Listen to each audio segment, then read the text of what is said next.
এই যে আমরা বক ফুলের তরকারি করলাম এই এখানে, এবার আমি অন্য দিয়ে খাচ্ছি, দেখুন। আপনারা তো বিভিন্ন ধরনের সবজি খেয়েছেন, আজকে আমি বানাবো ফুলের রেসিপি। এই ফুলটির নাম হলো বক ফুল। বক ফুলের খুব সুন্দর টেস্টি একটি তরকারি বা রেসিপি বানাবো। আপনারা হয়তো অনেকেই জানেন বক ফুলের সবজি হয়, আবার অনেকেই জানেন না। এই বক ফুলের সবজি আজকে আমি বানাবো। চলুন রেসিপিটা আমি শেয়ার করি, আপনারা শেষ পর্যন্ত দেখতে থাকুন। আর এই বক ফুল খেতে কিন্তু খুব টেস্টি সুস্বাদু। বক ফুলের সবজি বানানোর জন্য দেখুন এরকম করে আমি কাটছি, ভিতরটা হালকা করে চাপ দিয়ে ভিতরে সিটটা ফেলে দেবো। আর ভিতরে দেখুন রেণু আছে ফুলের, ভালো করে পরিষ্কার করে নিতে হবে রেণুগুলো। আর ভেতরে দেখবেন অনেক ফুলের মধ্যে পোকা আছে, তাই ভালো করে বেছে নেবেন। এভাবে আমি সব ফুলের শির কেটে সুন্দরভাবে পরিষ্কার করে বেছে নিয়েছি। ফুলগুলি এলোমেলো হয়ে আছে, তাই গুছিয়ে গোড়ার দিকটা এক করে কেটে নেব আমি। এভাবে আমি সব কটি ফুল কুচি কুচি করে কেটে নিচ্ছি সুন্দর করে।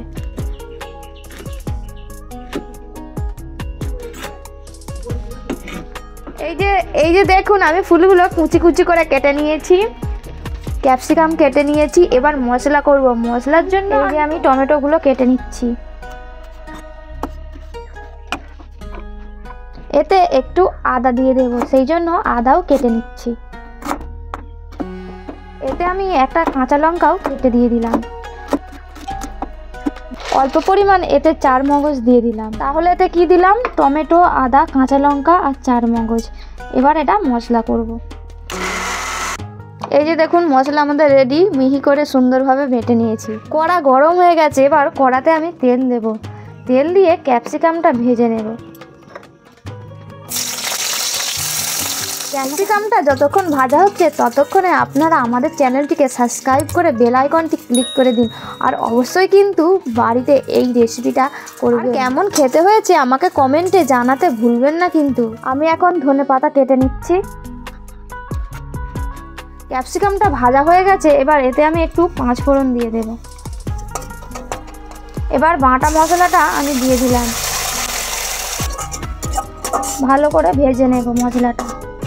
এবার এতে আমি পরিমাণ মতো জিরে গুঁড়ো, পরিমাণ মতো ধনে গুঁড়ো, হলুদ গুঁড়ো, কাশ্মীরি লঙ্কা গুঁড়োও দিয়ে দিলাম। মশলাটা আমাদের ভাজা হয়ে গেছে, মশলার তেল ছেড়ে দিয়েছে। এতে আমি এবার জল দিয়ে দিলাম অল্প পরিমাণে। এবারে এতে আমি ফুলগুলো দিয়ে নেড়ে নেব, হালকা করে ভেজে নেব। ফুল তো সেই জন্য হালকা করে ভেজে নেব। এবার এতে আমি পরিমাণ মতো লবণ দিয়ে দিলাম। এবার এতে আমি অল্প পরিমাণ জল দিয়ে চাপা দিয়ে অল্প আঁচে সুসিদ্ধ করে নেব। আমি ফুলটাকে তেলে ভাজিনি, যদি তেলে ভাজতাম তাহলে একদম নেতিয়ে যেত ফুল তো, সেই জন্য আমি মশলার উপরে হালকা করে ভেজে নিলাম। দেখুন ফুলটা সিদ্ধ হয়ে গেছে, এতে আমি একটু গরম মশলা দিয়ে দিলাম, ধনেপাতা দিয়ে দিলাম।